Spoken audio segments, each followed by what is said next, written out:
मालेगांव शहर में दो तरह की नोटिस बांटी जा रही है। एक एसआईटी की तरफ से, जो एसआईटी के सेक्रेटरी हैं अनिकेत भारती साहब, वो एक नोटिस दे रहे हैं जो कैंप पुलिस स्टेशन में तफ्तीश के लिए बुलाया जा रहा है, और एक नोटिस दी जा रही है छावनी पुलिस स्टेशन से। छावनी पुलिस स्टेशन में जो तहसीलदार ने गुना दाखिल किया था, जिसका FIR नंबर 40/2025, उसमें कुछ लोगों को बुलाया गया। आज दिन भर उनसे पूछताछ की गई, सुबह से लेकर रात तक अभी तक, और उसके बाद उनसे पूछताछ करने के बाद छोड़ा गया।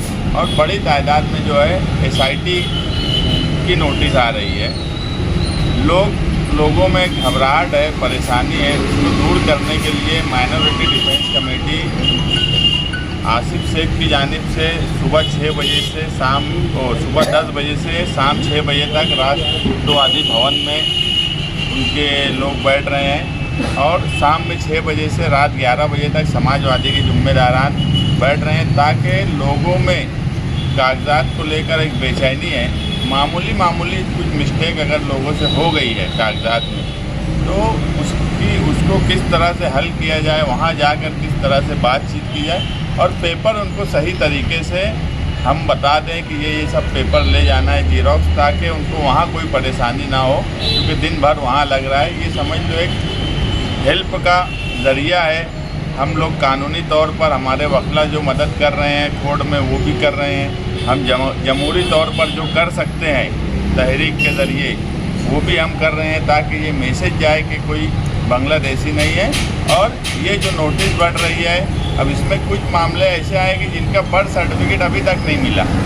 लोगों ने जो 1.5 साल पहले अरीजा दिया था, आप प्रशासन का काम समझिए कि प्रशासन ने 1.5 साल 2 साल पहले के अरीजे पे अभी तक उनको बर्थ सर्टिफिकेट का लेटर तो इशू नहीं किया, मगर नोटिस इशू कर दी। अभी ऐसे भी कई मामले हैं, उनको बर्थ सर्टिफिकेट नहीं मिला मगर उनको भी नोटिस आ रही है। तो ऐसे लोगों की परेशानी कैसे हल हो? ये सारे जो लोग आ रहे हैं, उसमें जो बात समझी जा रही है कि एक बात तो तय है, मैं कल भी बोला था और अभी फिर बोलता हूँ कि जितने लोगों को नोटिस दी जा रही है, जिन्होंने तहसील से ऑर्डर लिया है, उसमें एक भी मालेगांव शहर में बांग्लादेशी नहीं। सिर्फ नाम में फ़र्क हो जाना। अब ऐसा है कि कुछ चीज़ें ऐसी है कि इलेक्शन कार्ड बनता है इलेक्शन यादी से। पूरे शहर को क्या, इलेक्शन कमीशन को भी मालूम है कि उनकी इलेक्शन यादी में कितनी गड़बड़ रहती है नाम को लेकर। तो उस हिसाब से इलेक्शन कार्ड उनका बन जा रहा है इलेक्शन यादी से, उसमें नाम में फेर फार है, आधार कार्ड पे नाम सही है। तो ये सब कुछ मिस्टेक जो है वो प्रशासन की है, जो अथॉरिटी है उनकी है। मगर आज वो भी जो लोग हैं जिनको नोटिस दी जा रही है, उन पे ही थोप दिया जा रहा है कि वो बताए कि नाम में क्यों गलती है, जबकि उनको इलेक्शन कमीशन से पूछना चाहिए, प्रांत से पूछना चाहिए कि यादी में अगर मिस्टेक है, उस पर इलेक्शन कार्ड बना है तो मिस्टेक उस आदमी की नहीं है या उस औरत की नहीं है। तो ऐसे सब परेशानी के मामले हैं, मगर हम कोशिश कर रहे हैं कि उसे जल्द से जल्द दूर करें और लोग SIT में जाकर अपने पेपर जमा कर दें। और रमज़ान से पहले हमने SIT जिम्मेदारान से भी कहा है कि आप कोशिश करिए कि रमज़ान से पहले आप अपनी इंक्वायरी का जो लोगों से पूछताछ का सिलसिला है वो रमज़ान से पहले मुकम्मल हो जाए। उसमें अभी जिस खातून को सुबह से रात 8 साढ़े 8 बजे तक बैठाया गया, अब भी उसके घर से फ़ोन आया कि उसकी तबीयत बहुत बिगड़ गई, उसको अभी हॉस्पिटल में एडमिट करें।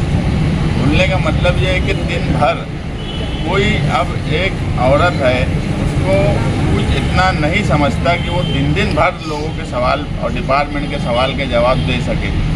हर तरीके से उनसे सवाल किया जा रहा है, जबकि होना ये चाहिए कि जो पेपर है वो पेपर चेक कर लें। पेपर में अगर कुछ 19-20 हुई, जैसे मैं बोला कि यार कुछ गलतियाँ डिपार्टमेंट से भी हुई है। अभी एक का मामला ऐसा है कि 1996 की पैदाइश है, अब उन्होंने बर्थ सर्टिफिकेट 99 का दे दिया, तब उसमें उनकी क्या गलती है? लेकिन पूछताछ जो है ऐसी की गई कि वो औरत को अभी एडमिट होना पड़ा।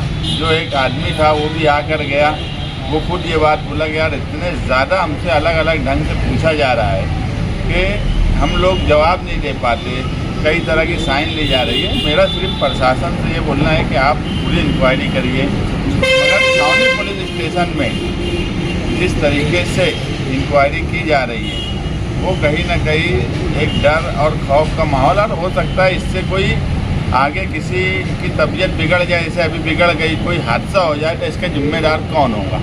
वो डॉक्यूमेंट को लेके आपने जो तारीख पैदाइश की बात बताई है, जो फ़र्क है, तो स्क्रूटनी करने का काम तहसीलदार का है, तो उनको तो वहीं पर देखना चाहिए था ना। तो कहीं ना कहीं ऐसा लगता है कि यार ज़्यादा जिम्मेदार तो वो लोग लगते हैं।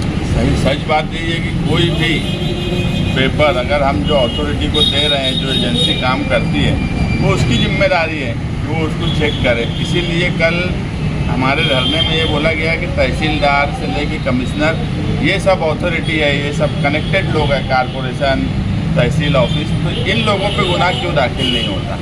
एक आम आदमी को दिन दिन भर बैठा के रखना, उन पर गुनाह दाखिल करना, उनसे इतने सवाल करना कि उनको हॉस्पिटल में एडमिट होना पड़े, ये कहीं ना कहीं शहर पर जुल्म हो रहा है।